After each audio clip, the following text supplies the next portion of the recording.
Welcome to our channel. Today we how to connect Chase to Pay credit card with bank account. Easy tutorial step by step clearly. To connect your Chase account to pay your credit card with your bank account, start by opening the Chase mobile app or visiting the Chase website. Log into your Chase account using your username and password.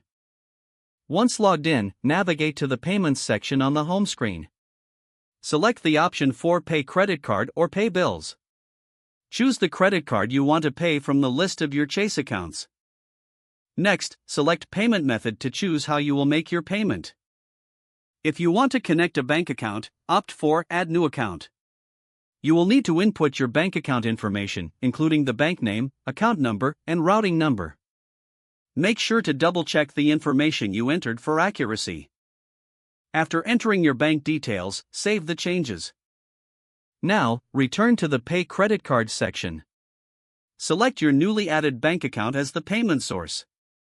Enter the amount you wish to pay towards your credit card. Choose the payment date that suits you best.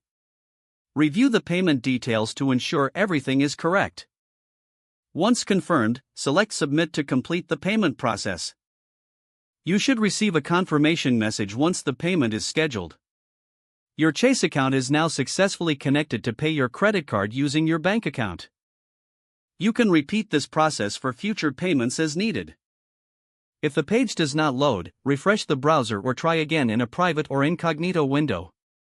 Make sure you are using the correct email address, then retype it carefully to avoid small typos. If your password is not accepted, use the reset option and create a new strong password you can remember. Check your spam folder for verification or security emails, then complete any requested confirmation steps. Enable two-factor authentication if available to improve account security and reduce unauthorized access risk. After signing in, review your profile details so your contact information and settings are accurate and current. If you see an error message, note it down and try again after restarting your device and internet connection. Log out when you finish, especially on shared devices, to keep your account and payment information secure.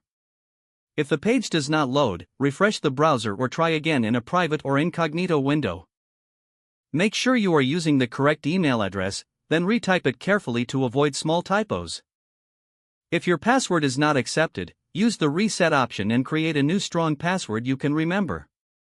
Don't forget to like this video and subscribe to our channel for more step-by-step tech guides.